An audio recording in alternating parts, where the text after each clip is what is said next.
2023 reading goals. First off, this isn't going to be one of those beginning of the year reading resolution videos where I set a certain number of books that I want to read over the course of the year, because personally as a reader I don't find that useful or interesting to set a certain number of books to read. I mean, to begin with,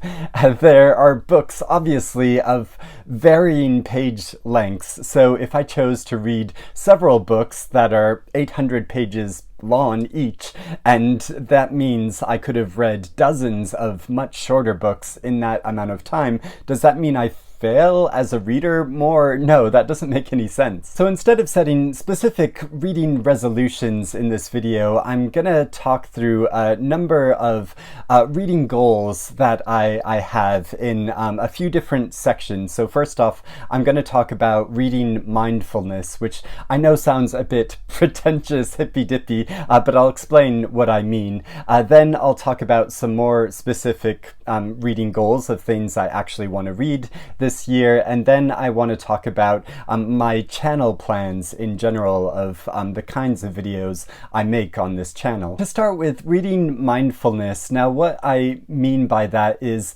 there are certain traps we can get into as readers sometimes in sort of putting pressure on ourselves to read certain things or certain books at some points, and this can take out of the enjoyment of the reading process. Also the way in which we read, there's more that can be got out of the reading experience when we keep certain things in mind, I think. So I'm going to discuss a number of things to do with that. And yes, there is the issue of reading a certain number of books. I mean, when people talk about themselves as readers, sometimes they'll say, oh, I read a dozen books in the past month, or if you just read one book in the past 2 or 3 months. I mean, I don't think that makes you any less of a reader than, you know, somebody that reads a lot of books. As I always say, it's not about the quantity of what you read, it's about the quality of what you read. And I really believe that, and so that is something I think we should keep in mind, you know, especially here on Booktube, when you'll see videos discussing dozens and dozens of books, and of course you might have the impulse to be, oh, I want to read all of these books as well, and I think that's a wonderful impulse, but at the same time you have to keep in mind that reading is a very timely thing, and it is important to take that time and slow down and read things to really appreciate and absorb what you're reading. And it's something I need to continuously remind myself all the time. I'm sent lots of books, I buy lots of books myself when I go to bookshops, and I watch lots of booktube videos as well, and I get so many great suggestions of books I want to read, and I do want to read so many of these books, but there is only just so much time. And for me personally as a reader, I'm somebody that's designed my life around being able to read as much as possible. I mean, I have a fairly stable job and relationship. I have a nice home, and so I make time for myself to read as much as possible. I don't have any children either, because that's a big time suck, and so yeah, I've kind of designed my life to read as much as possible, and so I do read quite a lot, and generally I'll read around 100 or so books a year, and yeah, I know that's much more than the average person, but it is because I've kind of designed my life in this way, because I just love reading so much. The second thing I want to be mindful of and remind myself of while I'm reading over the course of the year is to take good notes while I'm reading. Now, this might sound kind of overly studious, but I find, especially as I get older, the more I read, the less I'm able to instantly recall what I've read and what I thought about it. And so I might be reading something and think, oh, that's a really great quote. I'm sure to remember that. Or this is a really interesting thing about the book, or this is a slight issue or problem I'm having with the book. Rather than just trying to keep that in my mind, to make a little note either on my phone or on my computer computer or have a little notebook to hand in which I can jot down something to remind myself about this specific book. I find that really useful because then at the end of the book, when I'm trying to sum up my thoughts about it and try to feel out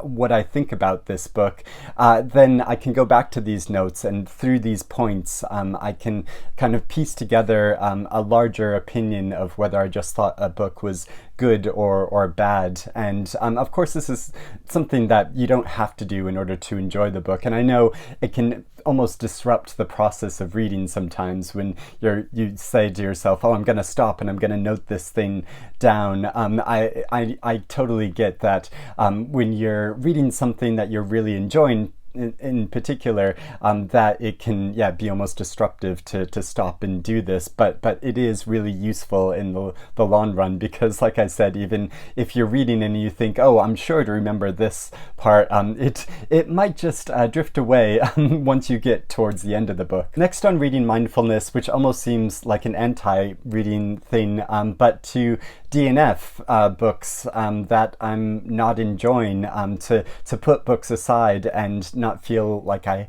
have to finish them, because there's just only so much time in the world, and even if this is a book that you feel like, oh, I really should have read this because everyone is talking about it, or it's up for a prize, or it's a much lauded author that you should enjoy, even if it's a classic book that is considered one of the greatest books of all time, if you're not enjoying it, if you're not vibing with it or getting anything out of it, I think it is totally fine to set it aside. I'm very busy with my work and my life in general. Like I said, there's only so much time in the world, and so just recently I decided to DNF this novel by Nell Zink called Avalon, which has just come out. I've always been really interested to read Nell Zink before. This is the first book I've tried by her, and I read like 25 or 30 pages, which isn't very much, but I just found I wasn't really getting much out of the story, even though there are characters in it that I'm naturally sympathetic with and that I think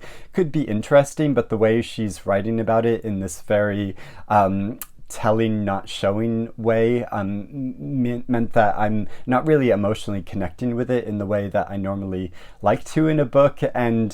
so I don't see any point in persisting with it. I mean, maybe if I did read to the end, maybe I would really enjoy it and love it, but that has happened on a few occasions, but most of the time when I've pushed myself to get to the very end of a book, I've not got much more out of it, and I've just effectively wasted my time. So I put this aside. I picked up another book which already I'm really enjoying, so I think it's really beneficial in that way. And finally, for reading mindfulness, something I want to do much more this year, which is more an experiential thing, is to visit more bookshops and spend more time just browsing around bookshops. As somebody that spends a lot of time online looking at bookish content online, I find myself getting into these boxes of the kind of books I'm looking at and wanting to read and picking up, whereas if you're just browsing through a bookshop, you can just happen upon so many books that you might have never come across otherwise. And I've had a few experiences like that with books I've come across. I've picked out, thought, oh, this sounds really interesting. I go home and read it and I love it, and so it's a wonderful experience to be able to do that. And for Christmas, a couple friends gave to me this wonderful looking book called Bookshop Tours of Britain, which goes through a whole bunch of different bookshops around Britain, and which look really wonderful, and so I think it would be a great goal this year to visit a lot more bookshops that I haven't visited before outside of London, because as travel becomes increasingly expensive when I go on holidays, I'd like to spend a lot more time here in the UK, and so traveling around the country and visiting a number of these different bookshops, I think that would be a really wonderful thing. Now, in terms of reading plans this year, I know there are a lot of books that I'll be reading just because I naturally want to read them. I like reading a lot of new releases. I find it really exciting and interesting to see new books that are coming out and getting that almost like frisson of excitement of being one of the first first people to read a new book, and also just reading a lot of fiction, because fiction is the primary thing I like to read. A lot of novels, a lot of debut novels, and novels by authors that I've enjoyed reading in the past, but also to read a number of classics. So I made a whole video talking about a specific number of classics that I want to read this year, although it's quite difficult to get my hands on copies of some of these classics. Like at the beginning of December, I ordered this very short novel called Eureka, which I talked about in that video, and it was only just delivered to me recently, and this is something that's not readily in print or available in most bookshops, so I wasn't able to find it in any physical bookshop, so I did have to order it online, but it took a really long time to get here. And yeah, it's a very beaten up copy. You can see there's like multiple tags on the back, so I guess this has been like sold and resold over a long period of time, so I do need to order a lot of these books in advance so that I could actually get hold of them. I also want to continue on with my book club reading. So at the beginning of last year, I joined a physical book club, which is the first time I've been part of a physical book club in a number of years, and I've really enjoyed it. We meet up almost every month or every month and a half or so, and I get so much more out of these books that we read than if I just read them on my own. To have these really long, in-depth person discussions and to see everyone's ideas bouncing off from each other, I find is so productive and really adds to the reading experience. But also I want to try joining in with a number of different read-alongs, for that same reason. There are so many different venues online where people have decided to all read the same book and then have a long discussion about it. And so yeah, for that same reason of having a much more in-depth talk about a book, I think will be really beneficial. So if you know of any, or if you yourself are going to be joining in any specific group read-alongs online, please let me know about that in the comments below so I can check it out and see if I want to join in it as well. I do want to continue following book prizes this year because I really enjoy following book prize lists, but I do want to pick and choose more from these book prize lists of what I want to read than I have in the past, because for some prizes in the past I've set myself out like, oh, I'm going to read the entire long list of this book prize, and I do, and then some of the books I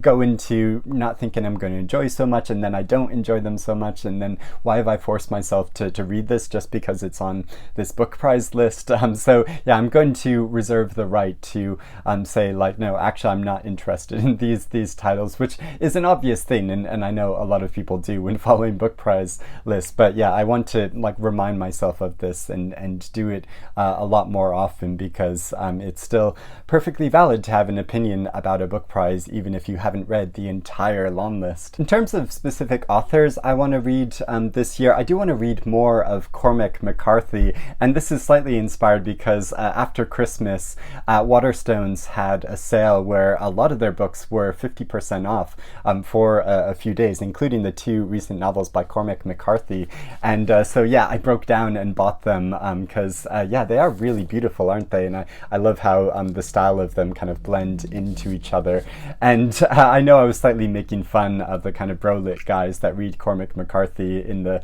best books of the year videos that I was making, but I am really keen to read these books myself, and I've only read The Road by Cormac McCarthy. So I don't know if these are the best things to read next, or if I should go back and read some of his earlier work first. Again, if you have any opinions about that, please let me know about that. But yeah, very keen to finally get to these books. I'd also like to read a number of books from the Penguin Great Ideas series, because I have a number of these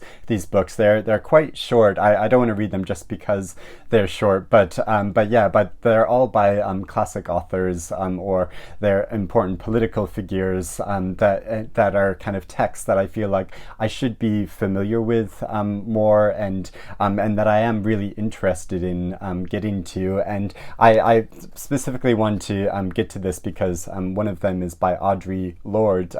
When I Dare to Be Powerful. And I read Audre Lorde for the first time last year. Zami, I thought, was such an incredible book. I really want to read more by this author, but I think it'll be a fun thing to, not in any set way. I mean, if I was going to be very diligent about it, I would go through, because they're all numbered, and I would go through, start at one and read all of them, but I don't think I want to follow it in that regimented way. I think I want to pick and choose more from authors and titles and subjects that I'm interested in to read some of these books. And finally, in terms of reading plans, I do want to read more short stories, because I found I didn't read all that many books of short stories last year, and I read a book of short stories towards the end of the year that I really loved, and so I think a great short story collection can be a wonderful thing. Now, how do I incorporate this into my reading life? I think what I want to do is try to read a short story in the morning more, because quite often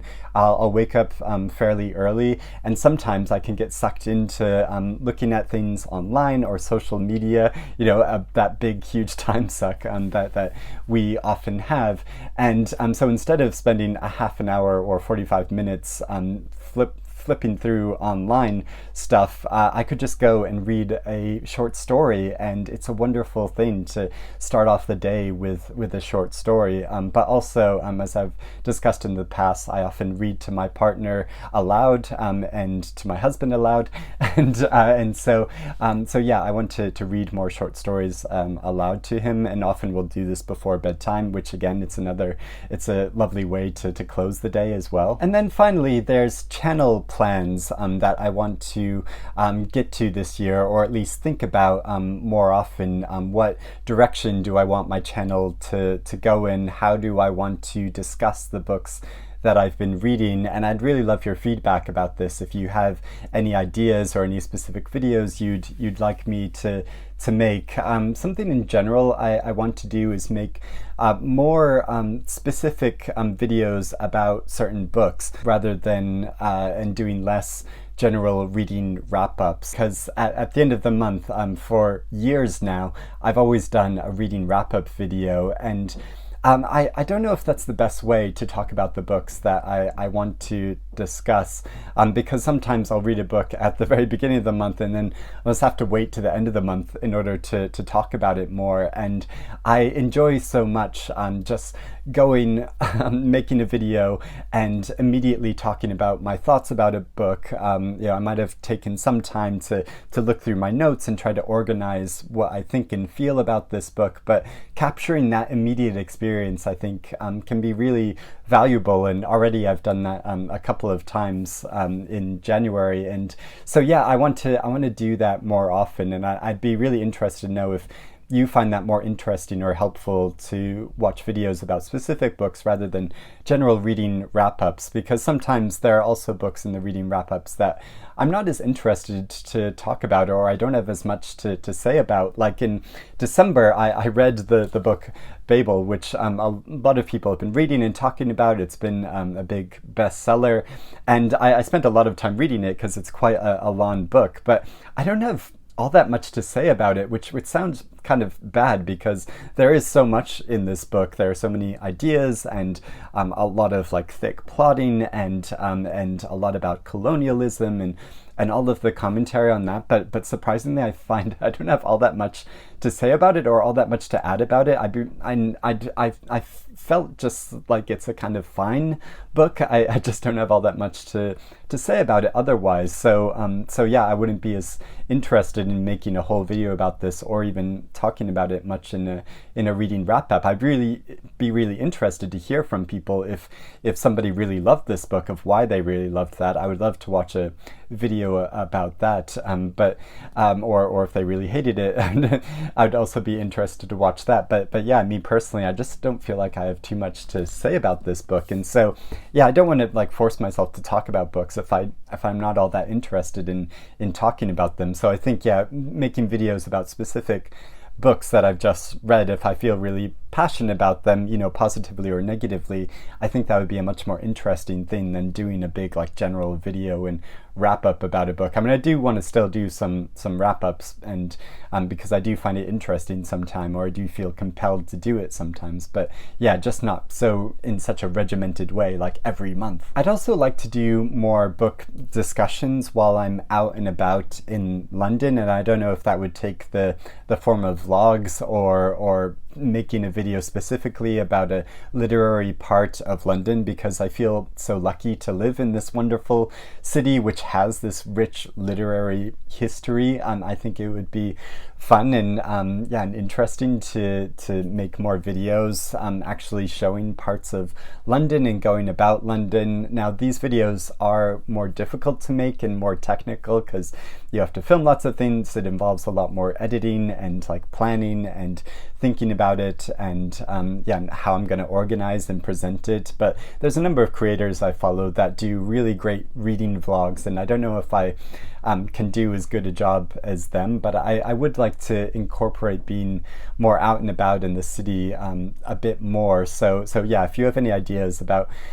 or the kinds of content you like to watch that involve that sort of thing, I'd love to hear about that in the comments. But also in general, I'd just love to hear if you have any videos that you would like me to make, because I do run this channel just out of my passion for reading, and so you know, I'll talk about what I'm most interested in talking about, but I also want to make content that people want to watch, and because I find it so much more engaging discussing all of these bookish things I talk about in these videos. And so yeah, if you have specific videos that you would like me to make, whether it's, you know, a particular kind of video or about a specific book or about specific kinds of books, I would love to hear about that in the comments below, or if you want me to discuss about my reading life or like taking notes or yeah, all of those things. I'd love to hear your suggestions and ideas,